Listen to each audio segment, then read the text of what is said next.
Okay, what I wanted to say today was I've had the Tundra now for a few months. I've flown it quite a few times. I just wanted to have a chat about what I think. It's relatively inexpensive to buy. A couple of things I want to point out is within literally a couple of flights all the paint had started to flake off the nose.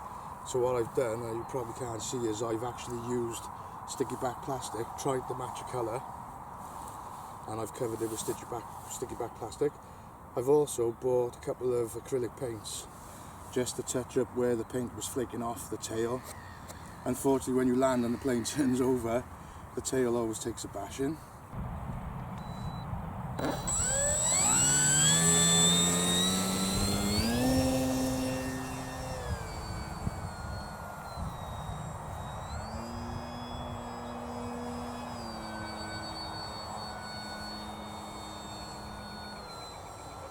But all in all, it's stood up pretty well. One thing I've changed is, if you look at the undercarriage, the springs on the undercarriage, every time I used to land, I used to lose the springs. So what I did was I simply replaced it with an elastic band, looped through a couple of times, held in place with a tie wrap, and it does the same job. It still gives it plenty of spring, and this elastic band now has been on for about the last 9 or 10 flights. And it keeps it all in place, and it just seems to do exactly the same as the springs.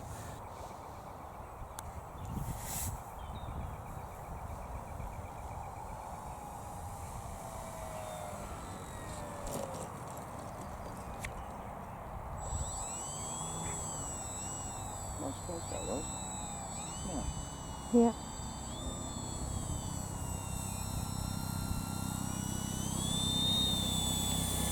You can see there, this is the problem where the paint's flaking off, and I'm continuously touching it up with acrylic paint.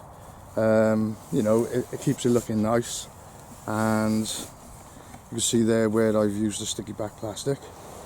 When I was setting up the Tundra, and something that always worries me when I was starting out flying model planes was how sketchy it can be about the centre of gravity for people.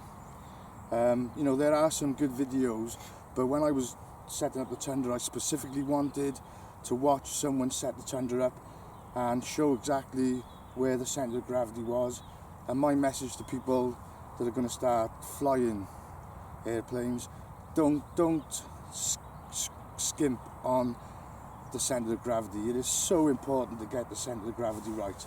What I always tend to do now is mark up exactly where the centre of gravity is. I have got a centre of gravity machine, but I do get by with just balancing it on my fingers. With the Tundra, the battery goes right over the centre of gravity, so you can move the battery around quite a bit and it doesn't actually seem to affect the centre of gravity. But it's very, very important. I watched so many videos of people setting up the Tundra when it first came out, and they never mention the centre of gravity, and it's just so important.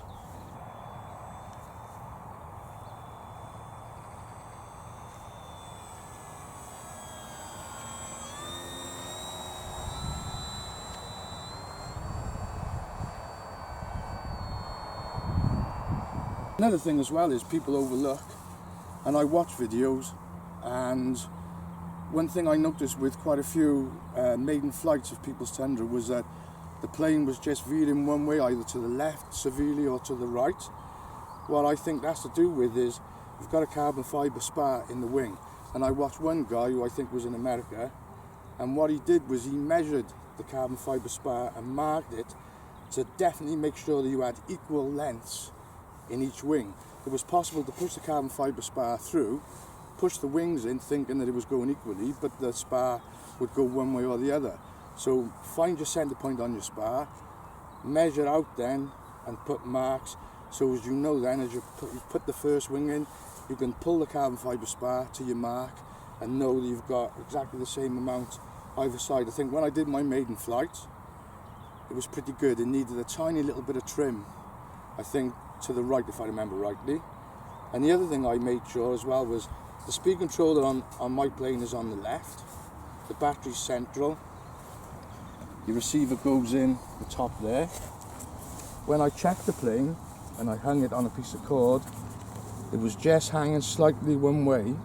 So then, to try and counteract that, I put the receiver over in the opposite direction just to try and get the plane not to hang one way or the other, so it was nicely balanced.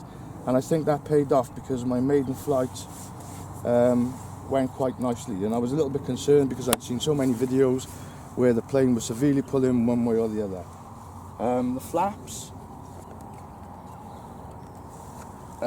when you set the flaps, I've got mine set to 50% at the moment for taking off and for landing. I've got 35% down on the tail to counteract the flaps, because what I found in the early stages was as soon as you put the flaps on, the plane just wanted the balloon straight up in the air, and you would just spend so much time trying to control the plane that I found it very off-putting. So obviously make sure you put a bit of elevator. I think like I said, I've got 35% down, so instead of it ballooning, when you deploy the flaps, it actually stays quite level.